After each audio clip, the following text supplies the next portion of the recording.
बिस्मिल्लाहिर्रहमानिर्रहीम, अस्सलाम वालेकुम। आज फिर लोड शेडिंग है। हर घंटे के बाद जहाँ मैं रहता हूँ सेक्टर F8 इस्लामाबाद में, वहाँ पे लोड शेडिंग हो रही है। और जब ज़ीरो लोड शेडिंग थी उस वक्त लोग कहते थे कि बिजली की कीमत ठीक नहीं है।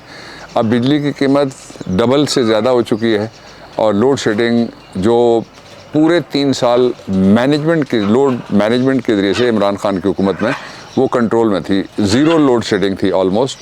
और इसके बावजूद भी ये क्यों हुआ, एक सवाल उठ रहा है सारी जगह कि ये हुआ क्यों। दो चीज़ें थी जिसकी वजह से कहते थे रिजीम चेंज की ज़रूरत, जो अमेरिका से साइफर के ज़रिए से आया था पूरा डिज़ाइन और एक्शन प्लान उसमें लिखा हुआ था। पहली चीज़ ये थी कि देखें जी, जो इस वक्त इन्फ्लेशन है यानी वो बड़ी ज़्यादा हो गई है, कीमतें बढ़ गई। अब तो एक महीने के अंदर सारी कीमतें डबल से ज़्यादा हो गई। आप पेट्रोलियम की बात कर रहे हैं, गैस की, एडिबल यानी खाने पीने की जितनी चीज़ें हैं, आप सब्जियां ले लें और कोई भी ऐसा जो कंज्यूमर्स गुड्स में जो चीज़ें आती हैं, बाकी तो कोई हाल ही नहीं रहा। अब कल मैं गया हुआ था पिंडी हाई कोर्ट में, तो मैं वहाँ से जब वापस आया तो मैंने कहा कि मैं इस्लामाबाद हाईवे से जाने के बजाय चलें ज़रा मरी रोड से चलते हैं। तो मरी रोड पे ट्रैफिक ना होने के बराबर थी। उसकी वजह ये है कि लोग अब घरों से गाड़ी निकालते हुए 3 दफ़ा सोचते हैं कि 1000 रुपये का जब 4 लीटर आएगा, और 15 तारीख आ रही है और 15 तारीख को ये प्राइसेस और हो सकता है कि 60 के साथ 60 और इजाफा कर दें। किसी ने क्या कर लेना है भाई, पिया हुए कोतवाल फिर डर काहे का। IMF उनके साथ है, वर्ल्ड बैंक उनके साथ है, वो कहते हैं अमेरिका उनके साथ है, बरतानिया उनके साथ है, सिवाय पाकिस्तान की पब्लिक के और पब्लिक के खालिक के बाकी सारे वो कहते हैं कि जी ये तो हमारे साथ हैं। इसलिए कि मखलूक के साथ जुल्म करने वाले के साथ खालिक किसी तरीके से भी उसकी वो कहते हैं ना, जो जालिम है वो जुल्म अंधेरे को भी कहते हैं और अज़लाम अंधेरा इसकी जमा है। तो इसलिए जो जालिम को कोई कुदरत की तायीद किसी कीमत पे भी हासिल नहीं हो सकती। अब जो एक पहलू मैंने ये आपके सामने रखा, लेकिन असल मौज़ूआत 2 हैं जिनके ऊपर पाकिस्तान के अंदर इस वक्त बहुत इम्पॉर्टेंट गुफ्तगू है जो आपको पहुंचाना चाहता हूं मैं। पहला तो ये मौजू है कि बिल आखिर बाप बेटे की जो ज़मानत है वो लंबा अरसा चलने के बाद उसका फ़ैसला जो महफूज हो गया। जब कहते हैं कुछ ना करना हो तो आप एक कमेटी बना दें, और अगर मज़ीद कुछ ना करना हो तो आप एक बड़ी कमेटी बना दें। तो फ़ैसला महफूज हो गया है। वो कितना अर्सा महफूज रहता है मुझे मालूम नहीं है, लेकिन निज़ाम इंसाफ के ऊपर इतने संजीदा सवाल उठे हुए हैं, निज़ाम कानून के ऊपर उससे भी ज़्यादा संजीदा सवाल उठे हुए हैं। और वो सवाल आप मुझसे भी पूछते रहते हैं। आपको मालूम है कि इमरान खान के पास कितना वक्त था और इस गवर्नमेंट के पास कितनी गुंजाइश थी। इसके बावजूद मैं कुछ चीज़ें आपसे ऐसी शेयर करना चाहता हूँ जो हैरान कर देने वाली चीज़ें हैं और जिनका ताल्लुक़ निज़ाम इंसाफ के साथ एक तरह से है, क्योंकि इक्वालिटी निज़ाम इंसाफ की बुनियाद है कि लोगों को मसावी मौके दिए जाएँ। जो पहली चीज़ मैं आपसे शेयर करना चाहता हूँ वो ये है कि जब 2018 के इलेक्शन में इमरान खान ने ये वादा किया कि 1 करोड़ नौकरियाँ पैदा करेंगे तो सब ने मजाक उड़ाया। उन्होंने कहा ये कैसे हो सकता है। अब जो 2 चीज़ें ज़रा याद रखिएगा। पहली बात ये है कि इमरान खान के दौर में जो प्रोडक्टिविटी है अशिया और ख़िदमात, वो उसमें किस तरह से इजाफ़ा हुआ। मैं पहले शुरू करता हूँ। तहरीक इंसाफ की जो 3.5 साल हुकूमत है उसमें तरसीलात ज़र में 60% इजाफ़ा हुआ। यानी नवाज शरीफ की जो पिछली गवर्नमेंट थी उसमें 19.6 अरब डॉलर थे और इमरान खान ने अपने दौर में वो बढ़ा के 31 अरब डॉलर तक पहुंचा दिए। इसके बावजूद कहते हैं ये तो एक नाकाम हुकूमत थी।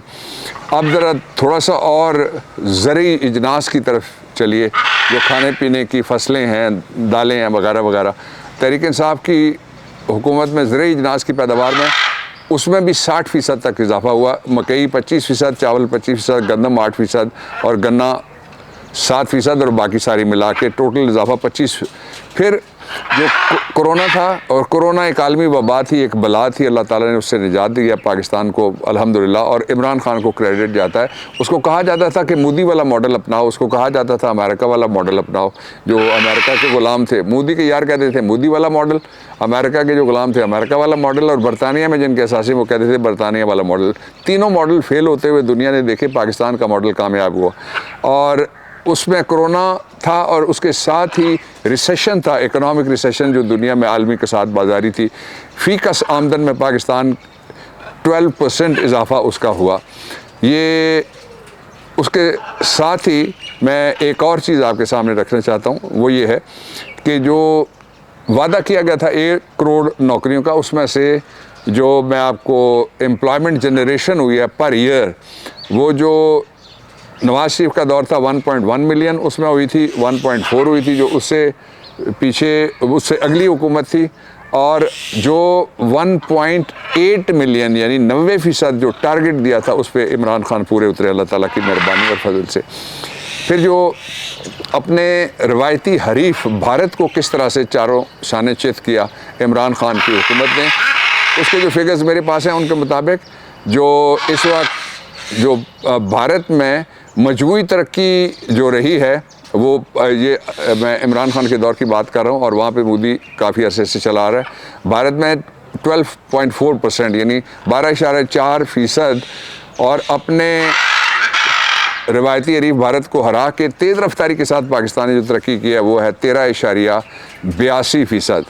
अब तहरीके इंसाफ की हुकूमत बरामदात में 25% से ज़ायद का इजाफा हुआ है। 2018 में ये जो टोटल था 24.7 अरब था, और ये बढ़ के इमरान खान के 3.5 साल में, वो 5 साल थे, ये 3.5 साल थे, ये 31 अरब डॉलर से भी ये तजावज़ कर गया।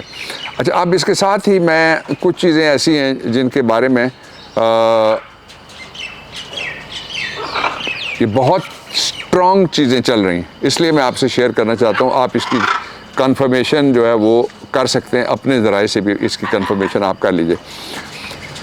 पहली तो ये है, बड़ा नामुमकिन किस्म का काम है जो इन्होंने कर दिखाया है। ये यही कर सकते हैं जो अमेरिका के ग़ुलाम हैं, बरतानिया की कॉलोनी है और मोदी के यार हैं।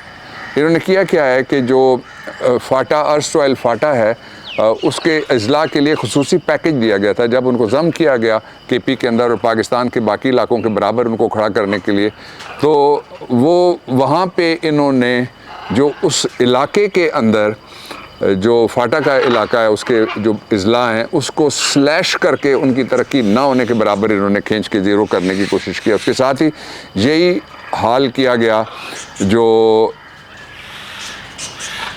GB और कश्मीर अफेयर्स की जो मिनिस्ट्री है, आज़ाद इलाका जम्मू कश्मीर को चलाने वाली, उसके भी ये चूँकि बड़ी हसास बातें, इसलिए मैं बड़ा मोहतात तरीके से ये बातें आपके सामने रख रहा हूँ और बिल्कुल मैं ज़्यादा इसको डिटेल में नहीं जाना चाहता। जानबूझ के डिटेल्स मेरे पास भरी हुई हैं लेकिन मैं नहीं जाना चाहता।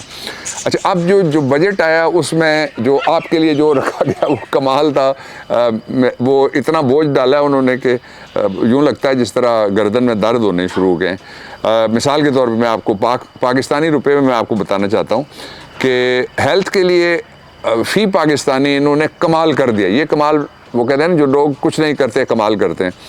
और इस पे इस तरह का, जिस तरह हबीब जालिब ने कहा था कि 20 रुपये मन है आटा फिर भी है क्यों सन्नाटा, तो ये जो सन्नाटा है मीडिया के ऊपर, जाहिर है उसको 1 अरब 35 करोड़ और उसके अलावा भी जो कुछ लगा है उसका नतीजा ही हो सकता है।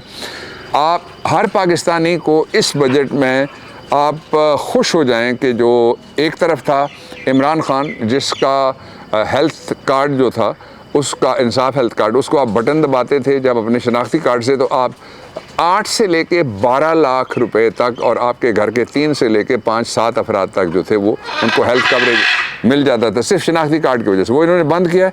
अब जो इन्होंने हेल्थ का बजट रखा है उसके मुताबिक पाकिस्तानियों तुम्हें मुबारक हो और अपने गार्ड रखो साथ, कोई ना मिले तो बरादरी के मुख्तलिफ लोगों को साथ रखा करो जो आपका तहफ़्फ़ुज़ कर सकें।